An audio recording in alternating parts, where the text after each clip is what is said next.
Oke, di sini perkenalkan nama saya Marta Gracia dengan NIM 2022 11 Di sini saya akan menjelaskan tentang akuntansi untuk persekutuan.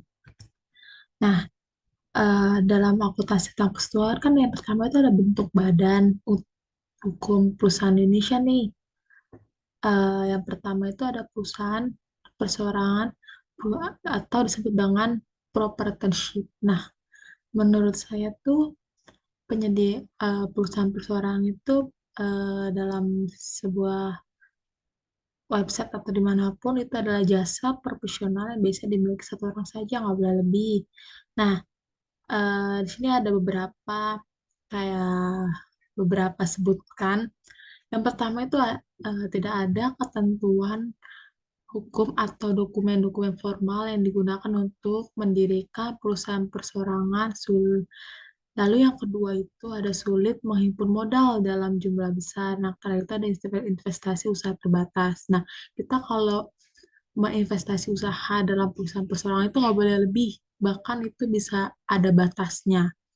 Dan kemudian persetujuan itu atau disebut itu adalah gabungan dua orang atau bisa lebih yang memiliki dan menjalankan usaha untuk mendapatkan laba. Menurut KUHP terdapat tiga jenis nih persetujuan yang diakui, yaitu persetujuan perdata, kedua firma, dan yang terakhir itu ada persetujuan terbatas tersebut CV.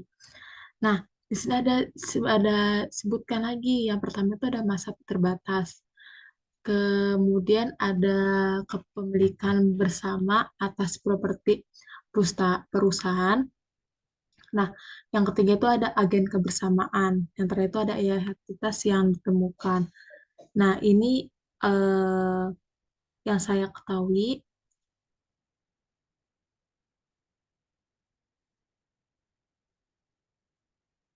Yang saya ketahui itu tentang persetujuan.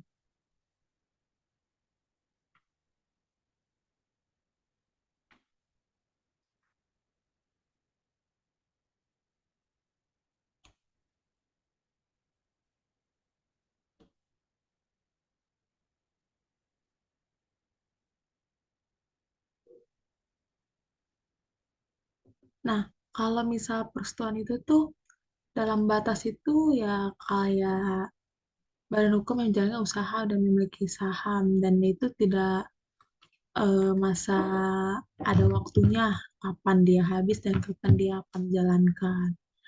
Nah, yang ini ada CV atau firma. Nah, CV ini atau persetujuan terbatas ini bisa disebut dengan persetujuan yang terdiri atas satu atau lebih dari rekan aktif dan atau bisa rekan pasif. Nah, rekan aktif itu bisa disebut dengan secara pribadi itu bertanggung jawab atas seluruh utang persetujuan atau perusahaan, yang sedangkan rekan pasif ini secara pribadi hanya menyumbangkan modal saja kepada perusahaan. Nah, rekan pasif ini hanya memiliki hak atas bagian dalam persetujuan. Nah, jika perusahaan yang menghasilkan laba nih saat perusahaan rugi, maka rekan pasif ini juga menanggungnya. Nah, di Indonesia itu biasanya tuh CV yang digunakan itu adalah bagi para UKM.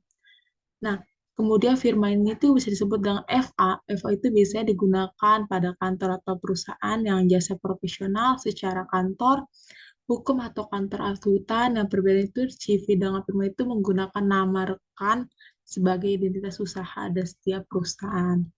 Kemudian ada koperasi. Nah, koperasi ini atau disebutkan dengan cooperativation atau koperasi di Indonesia itu merupakan perusahaan yang pada umumnya untuk menyejahterakan anggotanya, di mana koperasi itu bisa disebut dengan perkumpulan dari orang-orang yang dilakukan secara sukarela atau bisa untuk mencapai tujuan umum yang telah ditetapkan atau yang inginkan di depannya. Nah, tujuan utama yang diterapkan dalam koperasi itu ada empat.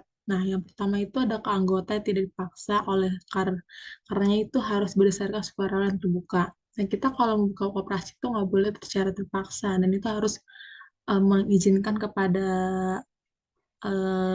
masyarakat yang itu bisa mensifatkan sukarela dan terbuka. Nah, yang kedua itu ada dalam pengelolaannya. Nah, dalam pengelolaan itu birokrasi bisa disebut dengan demokratis. Yang ketiga itu ada pemberian balas jasa terhadap pemberian modal sesuai dengan jumlah modal yang diberikan. Nah, jika kita mendapatkan jasa, kita harus membalasnya dengan pemberian modal dan atau jumlah modal itu bisa dilebihkan dengan modal sebelumnya. Yang terakhir itu ada mengutamakan kemandirian. Nah, ini ada contoh yang saya ambil dari buku itu yang asal perbandingan perusahaan, perseorangan, dan persekutuan itu. Yang pertama itu ada bentuk organisasi perusahaan.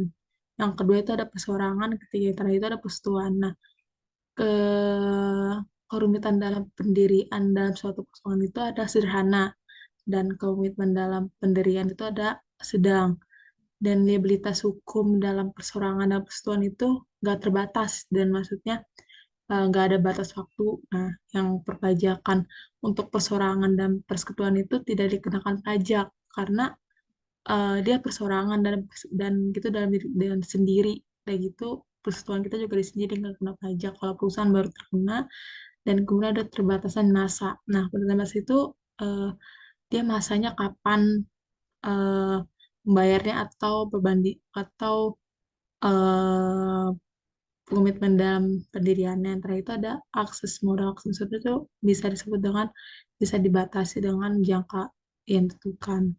Kemudian ada pendirian persatuan dan pembagian laba. Nah, pendirian persatuan laba itu bisa disebut dengan suatu penggabungan di antara dua orang atau badan atau lebih itu bisa memiliki bersama-sama dan menjalankan suatu perusahaan guna mendapatkan keuntungan atau laba. Di sebelah ini ada contoh untuk pendirian persatuan dan pembagian laba. Yang pertama itu ada kas. Kas itu hasil dari uang modal perusahaan. Kemudian ada piutang usaha, persediaan, peralatan toko, peralatan kantor, penyesuaian piutang yang tertagih, utang usaha, modal, dan sebagainya. Nah, nebo ini bisa itu disebut dengan jika kesepakatan memberikan konsumsi tersebut kayak bisa sebuah persetujuan atau bagian laba.